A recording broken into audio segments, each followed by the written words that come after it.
I trained as a menswear tailor, and for many years I was only, designing for menswear.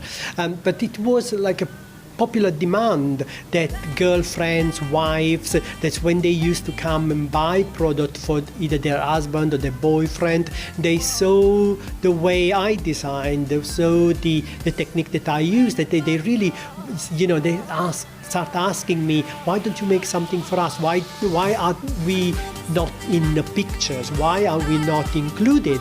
And so after several, requests, I decided to create a niche collection for women. But I also, when I made that decision, I decided that I wanted to do something unique, something different from what is out there, So it's been a big risk for me to take, but it's paying off. One main source of inspirations are people out there, people in the streets. Their behaviors, what they do, where they go, all of these things, because ultimately you need to sell this product to the people. We don't make a collection to collect them, we make them to sell. The inspiration for the designs are usually drawn. I particularly like geometrical forms. So sometimes, we've been back to buildings, bridges, geometrical forms. These are what inspires me the most. I don't look at other designers as a form of inspiration.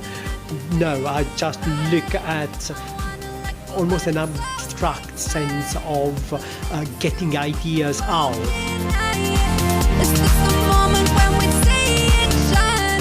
What actually really drew me to NICO was the fact that he does all of his production and all of his alterations in the shop. I thought it was a really unique experience, and just the interaction with the customer, everything's custom fit.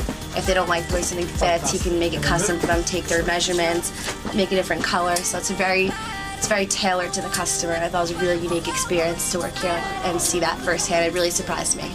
I like the fact that with NICO, his customers can actually have access to him, whereas with most designers, they're up in their offices or in their penthouses and they don't come out to speak to the customers, they don't interact with the customers. But with NICO, his atelier is right at the back. So if you don't like something, let me say with the product that you bought, and you like an alteration, before you swipe your card through to make a payment, that alteration has been done. So he has an interaction with customers that you rarely find in the fashion world, which is quite nice. I love it. Being such an atelier is a very small atmosphere. You can't really be the bossy boss, It is, they know I'm the boss, but, we laugh and we joke together. But, when I have to give direction, of course, they follow my direction because I am the designer, I'm the main man. The team is not very big, but we work with lots of internships as well. That is, every season they always want to come and train here because we really give the sense of apprenticeships rather than have them here just to do the cleaning and do the tea and coffee. That for me it's not the way I work with the interns.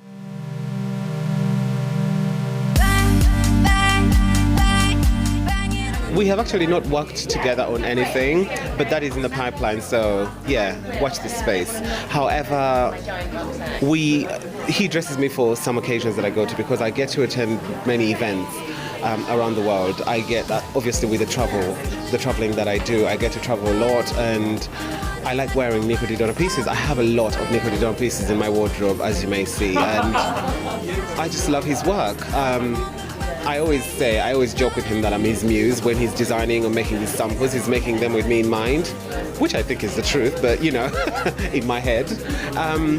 But yeah, he does things that I really like, that capture my eye, and he listens when I tell him something, or when a customer says something, he always listens, and he's good like that. He's very interactive with his staff, with his customers. So, and he's very fashion forward as well.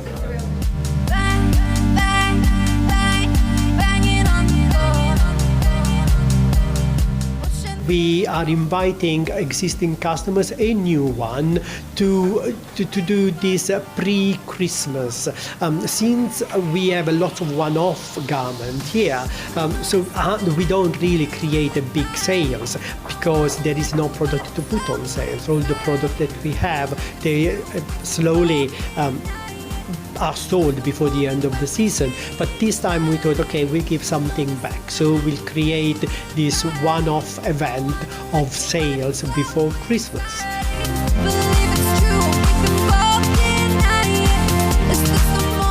The brand NICO DIDONNA will be defined as classical with a twist.